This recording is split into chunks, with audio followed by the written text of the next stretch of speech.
Hello, welcome to this last section of the course, which is in essence the conclusion. And before we talk about anything else, I want to spend just a few moments reviewing some of the topics that we've covered throughout the course as a brief refresher for you. First of all, you may recall that this course was divided into 6 sections with lectures under each. And the first section was introductory in nature. We talked about what you could expect from the course and the format and organization. In section 2, we talked about the subjects of why teach and then what to teach. And that included techniques on how to determine what it is that you're passionate about or where your interests lie.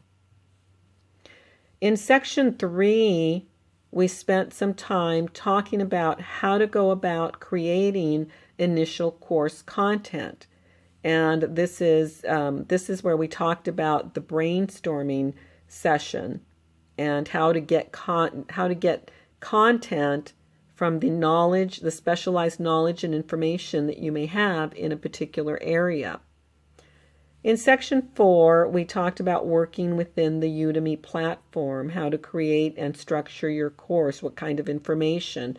We talked about the roadmap, the master course roadmap.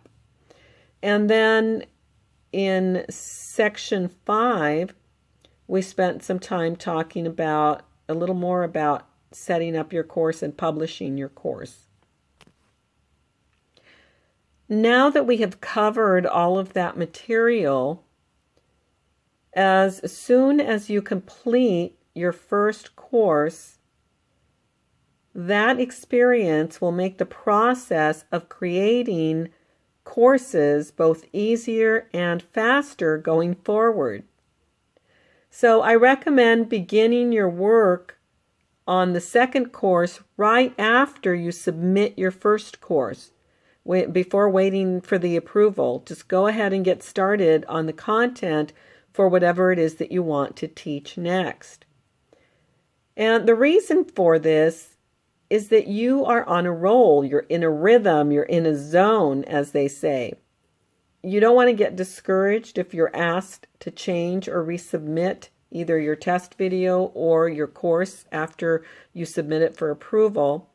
And the reason is because the feedback that you will get will help you strengthen your course or courses and will help you perfect the process in the future. So it's actually a good thing to get feedback and requests for corrections if they are needed, because it will help you in the future.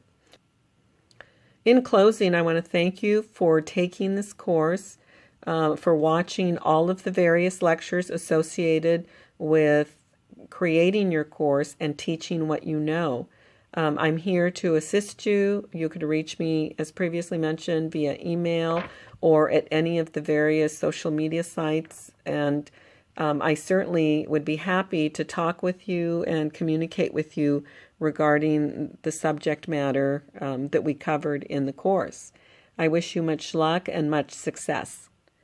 There is one last lecture after this one, and it is the bonus information or material that I previously talked about that Udemy permits you to include. I have also included a document that you can download with information on the various courses that I teach and relevant coupon links. Thank you.